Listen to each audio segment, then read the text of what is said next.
Hi, I'm Brigham Larson with Brigham Larson Pianos, and I'm going to talk about how to evaluate a piano. There's so much to it. This is an important decision, I think, being a piano enthusiast myself. But if I had to break it down into just 3 items, I would say what to look for is touch, tone, and longevity. Those are probably the big 3. There's so much more, like I said, many more I guess aspects to consider, but the big ones: touch, tone, longevity. So let's start with touch. I've got some action models here that I want to demonstrate a quick way to evaluate the touch. If you're not a piano player in particular, if you are a piano player, then you have the added advantage of being able to determine, do I like the touch or not? But if not, here's a quick and dirty way to see how does this actually feel. Now, what I'll say is kind of a caveat here. As a piano technician, there's a whole wide range. There's a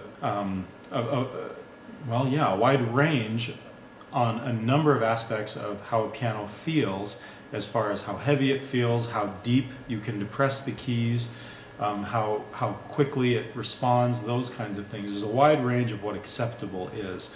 But this quick and dirty thing that I'm going to show you here in a second will give you a good feel. Okay, so what you have in the action is this mechanism here. All of these components, they propel the hammer up towards the string, and at the last possible moment, it's about 1/8 of an inch before it hits the string, right there, you lose contact with this part here called the knuckle. You have in the action this part called the jack, this part called the repetition lever, that are simultaneously pushing that knuckle up towards the string. And at the last possible moment, they lose contact, and then the hammer flies up to the string on its own momentum, where after it comes down and it's ready to repeat and do it all over again.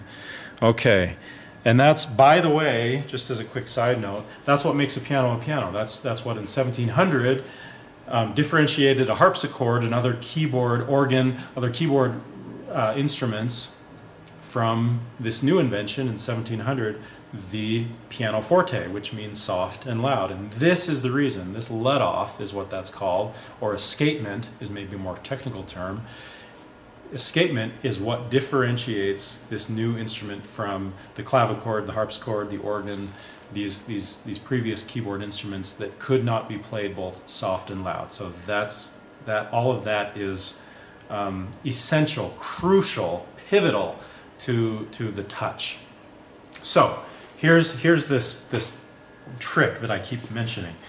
When you push the key down, you should feel a little bit of a shelf there, whereupon you feel a little bump or a shelf. So you go down and there's a bump. Down, so slow that you're not actually playing the key or the note. You don't actually hear the hammer strike the string. You just feel a bump. So if I were to go to any piano, I like to do this with 3 fingers simultaneously. So I go down slow enough that I'm not going to actually hear the hammers like that. It's going to be so slow. I'm going to go down to that point of escapement, and I'm going to push it all the way through to the bottom. So I feel some resistance at the shelf and push it through. I'm going to go up and kind of feel and compare, how does that feel throughout? Is it consistent? When I go down and feel that shelf, I can feel a distance beyond the shelf. When I push it through, I can feel a distance, and when I'm doing it back to back to back to back, I can feel, is that distance that those keys push through, is it consistent from one group of 3 to another? You can also do it with the sharps. And is it consistent between the sharps and the white keys.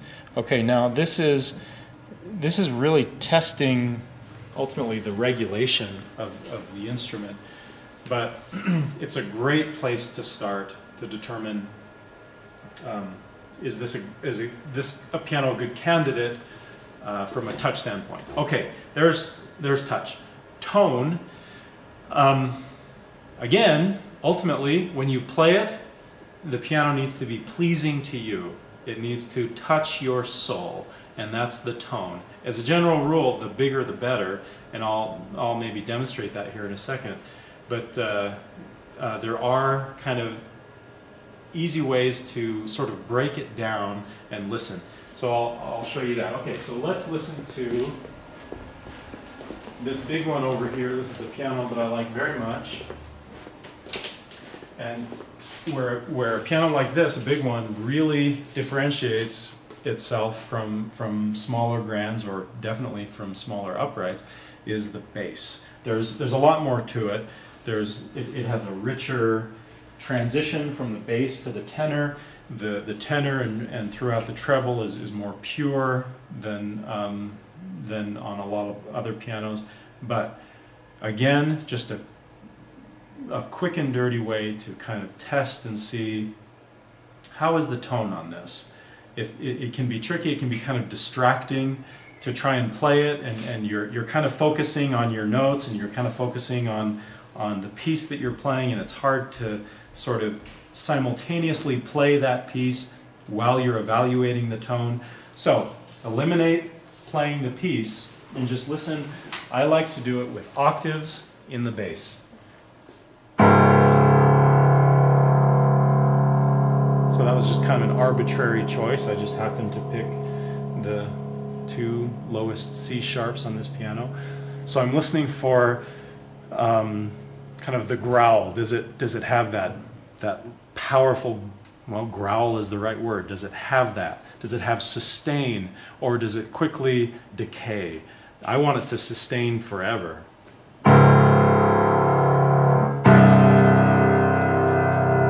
Is it overall, like I said a minute ago, is it pleasing to my soul? Does this speak to me? Well, on this piano, yes. This piano absolutely speaks to me. Okay, just as a contrast, let's look at the opposite end of the spectrum. This tiny little piano. See if I don't know how it'll come through on this video. What I'm hearing is, after playing that piano, again, opposite end of the spectrum, so it's really not a fair comparison. And the purposes of these two pianos totally different. But what I'm hearing now, after playing that one, is I'm hearing kind of a weak tone. It's not pleasing to me. Like I said, it doesn't hit me in the core the way that one does. So it also works to play octaves or chords in the middle, but I would just sit and listen. And I find that it's surprising how people that don't even necessarily have a background or play any piano, they come in thinking, well, I can't tell the difference between pianos. I don't know the difference. Who am I to tell? And then just by playing chords or octaves, they say, wow, I actually do hear a difference. I'm surprised. There is a difference between this piano and that, and they're not even polar opposites like those two that I just played. They're pianos that are often the same brand and vary maybe only by a few inches in size, and they can tell, and they have a definite opinion of what they're looking for.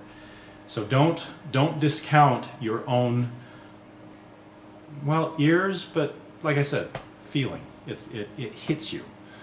So then the third thing for evaluating the piano yourself is it's more of maybe a little bit of an intellectual exercise than these first two, is the longevity. Now, longevity is a tricky thing to evaluate, but it is important to do a little bit of investigation. What has been done to this piano? was it a competent technician that worked on this piano, or is it totally raw? A lot of times in the used market, people will say, oh, we've taken great care of this piano, and I think in their minds they really sincerely have taken great care of it by tuning it every year or two, and maybe they've oiled it every so often, and in their minds I think they're sincere, they really have taken care of it, taken good care of it. But what they don't realize is there's so much more that pianos need, that used pianos need. They need reshaping, they need voicing, they need regulation, they need tightening, they need lubrication, they need alignment. All of these things need to be done. So that's something that is well worth your time to investigate. Has this been done, and has it been done correctly? Then in the new market, well, in the new and used market, Piano World is a great place to go to get opinions on longevity, and Piano Buyer Guide by Larry Fine, also a great place to go. But then in what applies basically to the new market is the warranty. Check out the warranty. How long is it? A lot of times warranties will be as long as 10 or 15 years. But what does that cover? How do you go about administering the warranty? Who handles it? Is it a phone tree kind of thing where it's press 2 to get our sales department, press 3 to get whatever, and it can be a very cumbersome process? Or is it just you call your local technician and the technician bills? That's, in my opinion, that's a fantastic warranty, to not have to deal with that phone tree. And then, is it transferable? That's another great question to ask. Transferable being, when you sell the piano, if let's say it's a 10-year warranty, if you sell the piano in 5 years, is the warranty now null and void, or do you have that additional 5 years of the warranty to sell along with the piano? So there you have quick ways to evaluate the piano all on your own. Thanks for watching.